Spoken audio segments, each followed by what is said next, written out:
আসসালামু আলাইকুম। শুরুতেই জানিয়ে দিব এখনকার গুরুত্বপূর্ণ সংবাদ শিরোনাম। আওয়ামী লীগ নিষিদ্ধে কি কি উপায় আছে সরকারের কাছে, জানালেন আইন উপদেষ্টা। হাইকোর্টে জামিন পেলেন আওয়ামীপন্থী সেই ৬১ জন আইনজীবী।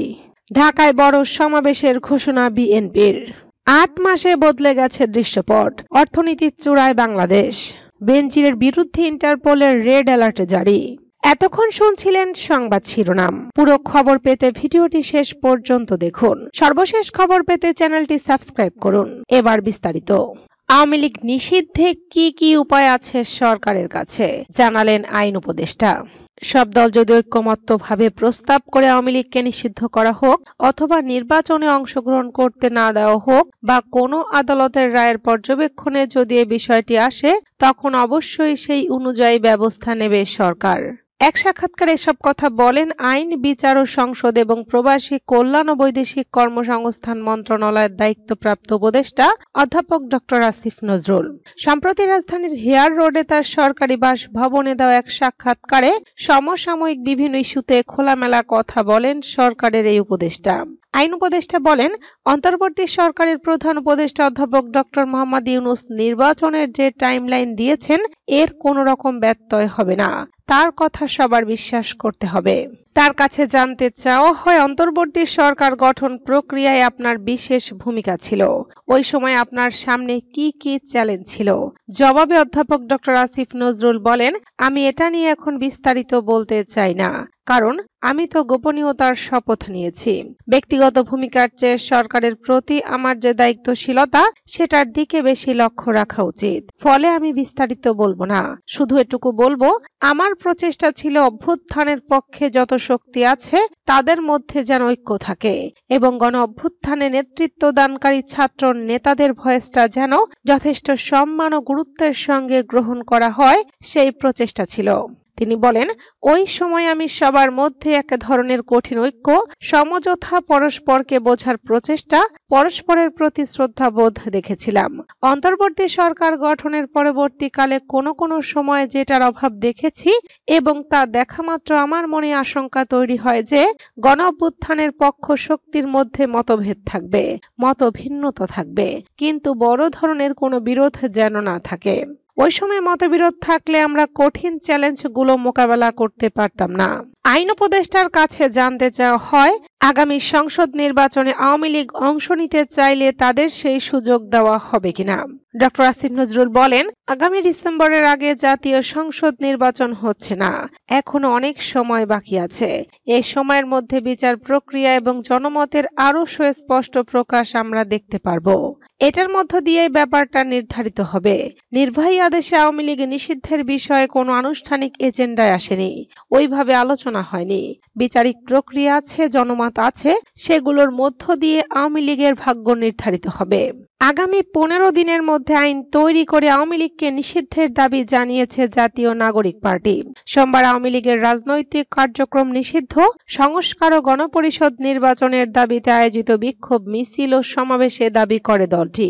এ দাবি বাস্তবায়ন করতে গেলে নির্বাহী আদেশ ছাড়া আওয়ামী লীগকে নিষিদ্ধ করা সম্ভব নয়। জবাবে আইন উপদেষ্টা বলেন, একটা দল নিষিদ্ধ করা বা নিবন্ধন বাতিল করা সংক্রান্ত বিভিন্ন আইন দেশে রয়েছে, নজির রয়েছে, আদালতের রায়ও রয়েছে। দল নিষিদ্ধকরণের ব্যাপারটা আদালতের রায় হতে পারে, এটা নির্বাচন কমিশনের মাধ্যমে অথবা পাবলিক ইন্টারেস্ট লিটিগেশনের মাধ্যমেও হতে পারে। এ মুহূর্তে এটা নিয়ে কিছু বলতে চাই না। বিচারিক প্রক্রিয়ার উপর ছেড়ে দিয়েছি, বাংলাদেশের মানুষের মতামতের উপর ছেড়ে দিয়েছি। জাতীয় ঐক্যমত্য কমিশনের সঙ্গে রাজনৈতিক দলগুলোর আলাপে যদি সব দল মিলে প্রস্তাব করে যে আওয়ামী লীগকে নিষিদ্ধ করা হোক, বা আওয়ামী লীগকে নির্বাচনে যেন অংশগ্রহণ করতে না দেওয়া হয়, অথবা কোনো আদালতের রায়ের অবজারভেশনে যদি নিষিদ্ধ করার বিষয়টি আসে, তখন অবশ্যই সে অনুযায়ী ব্যবস্থা নেওয়া হবে। হাইকোর্টে জামিন পেলেন আওয়ামীপন্থী সেই ৬১ আইনজীবী।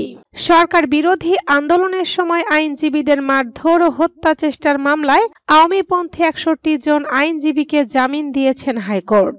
মঙ্গলবার বিচারপতি আবু তাহের মোহাম্মদ সাইফুর রহমান ও বিচারপতি কাজী ইবাদত হোসেনের হাইকোর্ট বেঞ্চ জামিন মঞ্জুর করেন। রাষ্ট্রপক্ষে অতিরিক্ত অ্যাটর্নি জেনারেল আব্দুল জব্বার ভুইয়া ও আসামি পক্ষে আজহারুল হক ভুইয়া শুনানি করেন। এ বিষয়ে অতিরিক্ত অ্যাটর্নি জেনারেল আব্দুল জব্বার ভুইয়া বলেন, সুনির্দিষ্ট অভিযোগ না থাকায় 60 থেকে 65 জনকে হাইকোর্টে জামিন দিয়েছেন। তাদের বিরুদ্ধে চেম্বারে যাওয়া হবে কিনা কাল সিদ্ধান্ত নেওয়া হবে।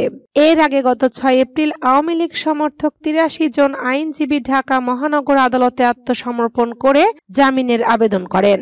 আসামিদের জামিন আবেদন নাকচ করে 64 জনকে কারাগারে পাঠানোর আদেশ দেন আদালত। ঢাকায় বড় সমাবেশের ঘোষণা বিএনপির। 1 মে মহান মে দিবসে রাজধানীতে বড় সমাবেশ করবে বিএনপি। জাতীয় শ্রমিক দলের উদ্যোগে নয়াপল্টনে বিএনপির কেন্দ্রীয় কার্যালয়ের সামনে এই সমাবেশ হবে। মঙ্গলবার বিকালে গুলশানে বিএনপির চেয়ারপারসন খালেদা জিয়ার রাজনৈতিক কার্যালয়ে আয়োজিত সংবাদ সম্মেলনে এ তথ্য জানান দলটির স্থায়ী কমিটির সদস্য নজরুল ইসলাম খান। নজরুল ইসলাম খান বলেন, 1 মে বেলা 2টায় নয়াপল্টনে শ্রমিক সমাবেশ অনুষ্ঠিত হবে। এতে বিএনপির ভারপ্রাপ্ত চেয়ারম্যান তারেক রহমান ভার্চুয়ালি যুক্ত হয়ে প্রধান অতিথির বক্তব্য দেবেন। বিএনপির স্থায়ী কমিটির এই সদস্য বলেন, সমাবেশে ঢাকার পাশাপাশি আশপাশের জেলাগুলোর নেতাকর্মীরাও অংশ নেবেন। ওই দিন সরকারি ছুটি থাকায় বড় সমাবেশ হলেও মানুষের ভোগান্তি কম হবে।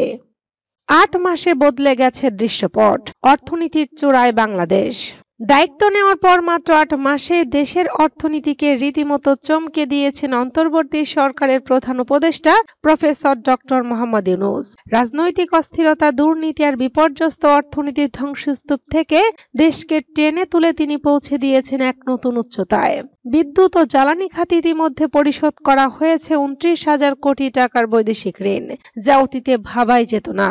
পাশাপাশি বৈদেশিক মুদ্রার রিজার্ভ বেড়ে দাঁড়িয়েছে 21.40 বিলিয়ন ডলারে, আর গ্রস রিজার্ভ প্রাইস ছুঁই করছে 27 বিলিয়ন।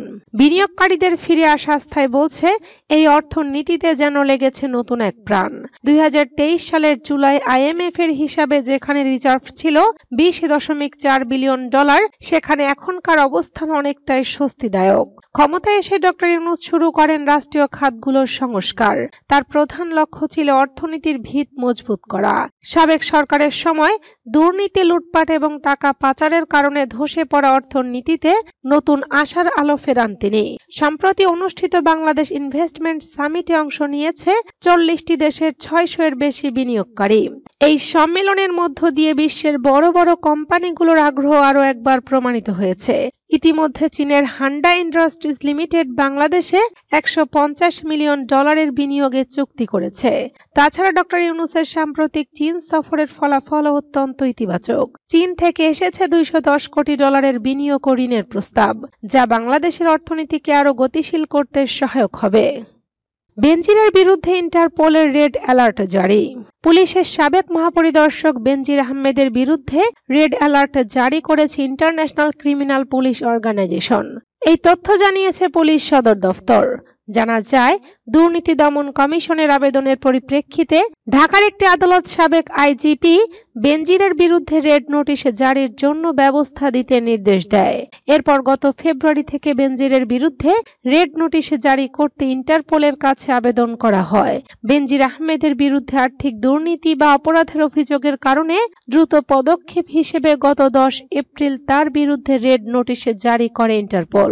এদিকে 5 আগস্ট ছাত্র জনতার আন্দোলনে দেশ থেকে পালানো সাবেক প্রধানমন্ত্রী শেখ হাসিনা ও আওয়ামী লীগের সাধারণ সম্পাদক ওবায়দুল কাদের সহ আরও 11 জনের বিষয়টি ইন্টারপোলের আইনি পর্যালোচনাধীন।